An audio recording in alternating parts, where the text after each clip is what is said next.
सुप्रभात बच्चों, आज हम आपकी पाठ्य पुस्तक हिंदी के पाठ 10 का अध्ययन करेंगे जिसका शीर्षक है देहात। तो चलिए पाठ को पढ़ते हैं और जानते हैं देहात यानी गांव के बारे में। कवि ने कविता के माध्यम से बहुत ही सुंदर ग्रामीण चित्र खींचने का प्रयास किया है। गांव का चित्र खींच रहे हैं कवि। चलिए पढ़ते हैं पाठ देहात। पाठ 10 देहात। इस कविता के रचयिता गोपाल सिंह नेपाली हिंदी के एक सुमधुर गीतकार हैं। बिहार में जन्मे इस जन कवि ने लोक जीवन को निकटता और सहानुभूति से देखा है और जिया। इस कविता में उन्होंने भारत के ग्राम्य जीवन की निजी विशेषताओं को उद्घाटित किया है। कवि का ग्राम्य जीवन के प्रति सहज प्रेम संपूर्ण कविता में झलकता है। तो जो बच्चों ये जो कविता लिखी है वो गोपाल सिंह नेपाली जी ने लिखी है, जो कि बिहार में जिनका जन्म हुआ है और जन कवि है, मतलब जनता के कवि हैं। उन्होंने बहुत पास से गांव के जीवन को देखा है, जिया है। उन्होंने बहुत सुंदर वर्णन किया है गांव के जीवन का और बहुत ही प्रेमपूर्ण वर्णन है। तो चलिए पढ़ते हैं। यही है जग का न्यारा देश, देश का यही प्रांत वीरान, यही है दलितों का संसार, यहीं पर रहते हैं भगवान। क्या कह रहे हैं कवि कि ये हमारा जो संसार का सबसे प्यारा देश है, हमारा देश बहुत अनोखा है। यहाँ पर एक जगह होती है जो कि बहुत ही निर्जन सी हो गई है आजकल। पहले के जमाने में क्या होता था, जो गांव थे बहुत बहुत सुंदर रहते थे, मतलब काफी लोग गांव में रहा करते थे। लेकिन अब जो लोग हैं वो वहां पर कम होते जा रहे हैं। ज्यादातर लोग क्या हो रहे हैं, गांव से शहर की तरफ आते जा रहे हैं।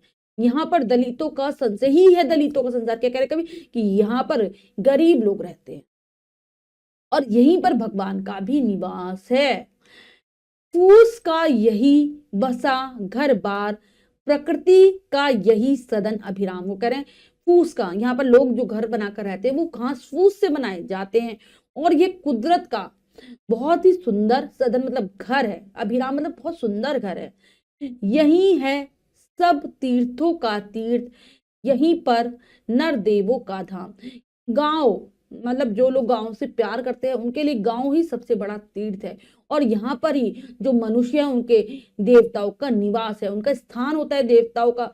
आपने देखा होगा कि ज्यादातर लोगों के जो देवता हैं वो गांव में निवास करते हैं। मतलब ऐसा माना जाता है कि जो उनके कुल देवता हैं, देवी हैं, उनके मंदिर आज भी गांव में बने हुए हैं।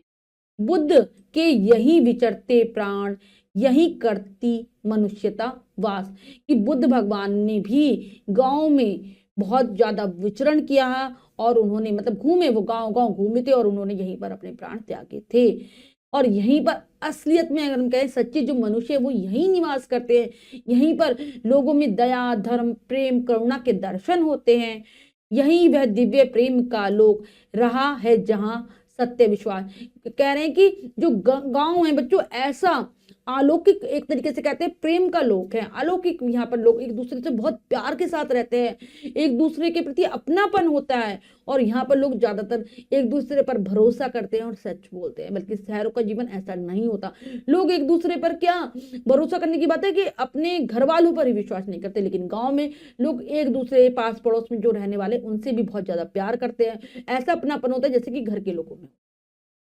प्रकृति की गोद में नित यही भरा करता बचपन किलकार, किया करता जिन पर संसार निछावर अपने को 100 बार। क्या कह रहे कवि कह रहे हैं कि इस प्रकृति की गोद में ही उन्होंने अपना बचपन बिताया है और ऐसा बचपन उन्होंने जिया है जिस पर अगर संसार को 100 बार भी निछावर कर दिया जाए तो कम है।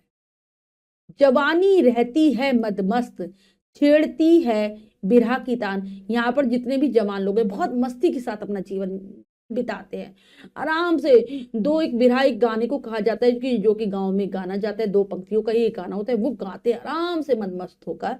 दिखाता यौवन अपना रंग, बुढ़ापा करता है अभिमान। यहाँ के लोगों का मतलब जो जवानी वाला दिन होते हैं वो अपने आप में अनोखे ही होते हैं और ये लोग अपने बुढ़ापे पर भी अभिमान करते हैं, मतलब गर्व करते हैं कि उन्होंने गांव में रहकर जीवन बिताया। क्योंकि बच्चों जो गांव की वायु होती है एकदम शुद्ध होती है, यहाँ का जीवन बहुत खुशहाली से भरा हरा भरा होता है। फिर भी लोग पैसों के लालच में, स्वार्थ के लालच में गाँव से शहरों की तरफ बढ़ रहे हैं।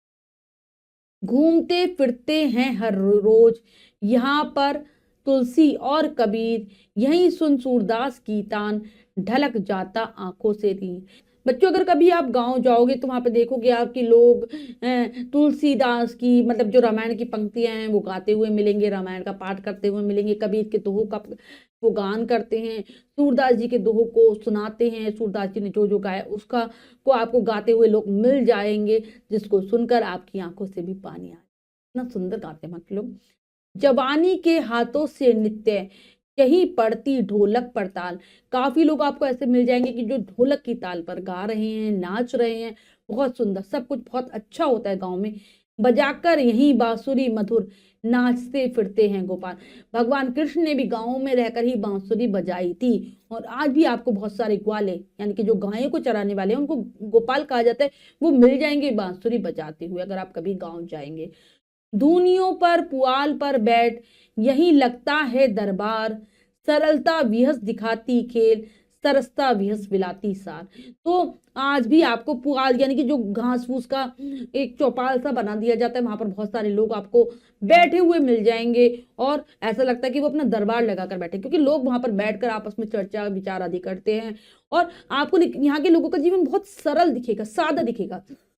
वो बहुत सरल जीवन जीते हैं, हंसते हैं, एक दूसरे से बातें करते हैं, ऐसा लगता है उनके जीवन में मधुरता के दर्शन होते हैं। जो उनके जीवन का सार, ऐसा लगता है कि मधुरता में समाया हुआ है। यही के खेतों में उत्पन्न हुआ करता है मधुर स्नेह, धूल में लोट लोट कर यही हुआ करती सोन की दे। तो यहाँ के जो गांव में जो खेत है, उन्हीं से क्या होता है, गेहूं और भी बहुत सारे अनाज उत्पन्न होते हैं। ऐसा लगता है ये जो अनाज है वो प्रेम का प्रतीक है गांव वालों के। और यहीं पर धूल में बच्चे खेल खेल कर बड़े होते हैं, और उनकी देह, जो उनका शरीर है, सोने जैसा चमकने लगता है, मतलब बहुत मजबूत हो जाता है, हष्ट पुष्ट हो जाता है। यहीं बसता था भारतवर्ष, यहीं रहता है हिंदुस्तान। जो हमारा प्राचीन भारतवर्ष है वो इन्हीं गांव में बसा था। मतलब भारतवर्ष को पहले गांव का देश कहा जाता था, पहले पूरा भारतवर्ष गांव में ही समाया हुआ था।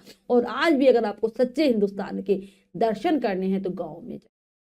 प्रकृति से मिलते हैं चुपचाप, यही हिंदू मुस्लिम क्रिस्तान, यहाँ पर सभी धर्मों के लोग रहते हैं, चाहे वो हिंदू हो, मुस्लिम हो, क्रिश्चियन यानी कि ईसाई हो, क्रिस्तान मतलब ईसाई हो, चाहे तभी ऐसा लगता है कि प्रकृति ने उन्हें अच्छे से एक दूसरे से मिलाया हुआ है। वो भी बिल्कुल चुपचाप धीरे धीरे मिला रही है। धूल बिकती सोने के मूल, यही आबाद फूस खरपात। क्या कह रहे हैं कि गांव की जो धूल है उसका भी मूल्य है सोने के समान, वो गुणकारी है, क्योंकि यहाँ पर बहुत ही शुद्ध वायु, हरा भरा वातावरण। एक अगर बीमार व्यक्ति भी गांव में जाकर रहने लगेगा वो भी स्वस्थ हो जाएगा। तो यहाँ की धूल का भी मोल है, सोने जैसा मोल है। और यहीं पर फूस, घास फूस और खरपतवार, यानी कि पत्ते, तिनके, सब आपको बहुत अच्छे से देखने को मिल जाएंगे, बहुत ज्यादा इसकी संख्या में यहाँ देखने को मिलेंगे। यही दुनिया भोली सी सरल, इसी को कहते हैं देहात। कि यहाँ के जो लोग हैं, यहाँ का जो संसार है गांव का, एक बहुत ही भोला भाले लोग यहाँ पर रहते हैं, बहुत सादा जीवन जीते हैं, इसीलिए इसको देहात कहा जाता है, इसीलिए इसको गांव कहा। तो इसी को गांव कहते हैं, ठीक है, जहाँ पे सरल सादा जीवन लोग बिताते हैं। तो बच्चों, हमने ग्रामीण जीवन के बारे में जाना, गांव वालों के विषय में जाना। अब हम पाठ के शब्दार्थ कर लेते हैं।